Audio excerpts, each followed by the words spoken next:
Eu sou o professor Lorival, estou aqui mais uma vez para apresentar estas minhas dicas de português para todas as idades. Espero que vocês gostem. Hoje trataremos de um assunto muito importante e pertinente. Trata-se da concordância verbal com os pronomes que e quem. Então, para a gente falar sobre esse assunto, é necessário que a gente entenda, em primeiro lugar, a regra geral da concordância verbal. Então vamos lá. Os verbos, eles devem ser flexionados para concordar com o sujeito da oração. Isso quer dizer que quando o sujeito estiver na primeira pessoa do singular, o verbo deverá estar na primeira pessoa do singular. Se o sujeito estiver na terceira pessoa do plural, o verbo deverá estar na terceira pessoa do plural. Vejamos alguns exemplos. Preste atenção a essa frase. Aquela torcida estava eufórica. Então, o que nós temos aqui? O sujeito é aquela torcida. Esse sujeito é um sujeito de terceira pessoa do singular, equivale a ela. Observem o verbo estava.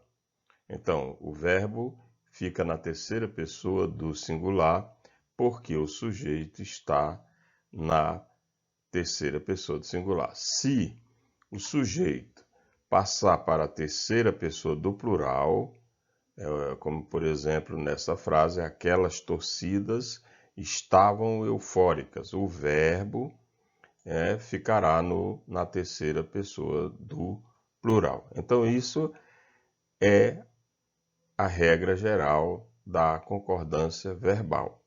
Os verbos concordam com o sujeito em número e pessoa. Então agora nós vamos ver quando esse sujeito for o que, pronome relativo, ou quem.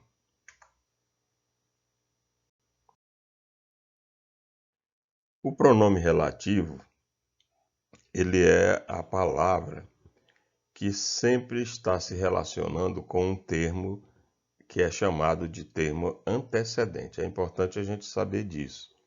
Por isso é que o nome é pronome relativo, que ele se relaciona com uma palavra anterior. Ou seja, o pronome relativo é uma palavra que substitui uma palavra imediatamente anterior.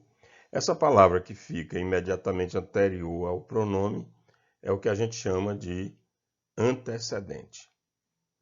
Então vamos ver quando o sujeito é formado pelo pronome relativo que. Como é que acontece essa concordância?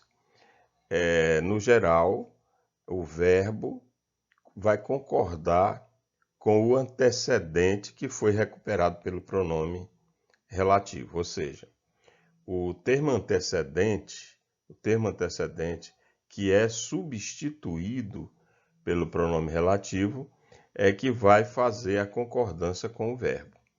Então, vamos ver exemplos. Foi aquele cachorro que salvou a criança. Foi aquele cachorro que salvou a criança. Observe aqui que a palavra que, ela está substituindo a palavra cachorro. Essa palavra cachorro é o termo antecedente. Vejam que o que substitui a palavra cachorro vai ter uma influência muito grande aqui no verbo. Esse verbo vai concordar com essa palavra aqui, né? O cachorro salvou a criança. Quem é o cachorro? É o que. Então, esse que é o sujeito de salvou. Só que esse que substitui a palavra cachorro, que é o termo antecedente. Foram aqueles cachorros que salvaram a criança. Vejam que o que, né, mais uma vez, ele substitui a palavra cachorro. Logo, o verbo vai concordar com o termo antecedente, no caso aqui a palavra cachorro, que está na terceira pessoa do plural. Então essa aí é a concordância simples que acontece quando a gente tem o que como sujeito de uma oração. O verbo vai sempre concordar com a palavra que está anterior ao pronome.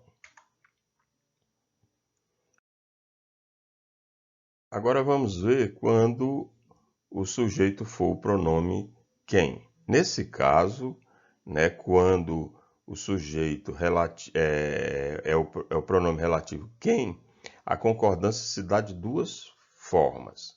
São duas formas que a gente pode usar. Tem uma dessas formas é mais culta, é mais clássica, e a outra é mais popular. Então, o verbo, essa é a primeira maneira, né? O verbo concorda com o antecedente do pronome, como quando o sujeito é o pronome que. É a mesma coisa, né?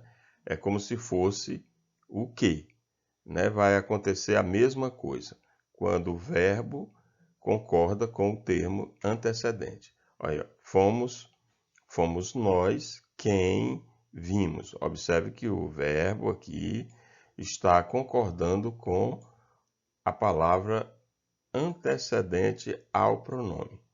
Então, essa concordância aqui é a concordância mais popularizada. O povo gosta mais de empregar essa concordância. Porém, essa concordância não é a concordância utilizada na linguagem culta. A que é usada na linguagem culta é essa aqui. O verbo fica na terceira pessoa do singular. Eu vou explicar por quê. Porque o pronome quem, ele é de terceira pessoa do singular. Logo, o verbo tem que concordar com a terceira pessoa do singular sempre, independentemente da palavra anterior, ou seja, independentemente do antecedente. Nesse caso, o verbo vai ficar sempre na terceira pessoa do singular. Olha o exemplo. Colocando o mesmo exemplo de cima.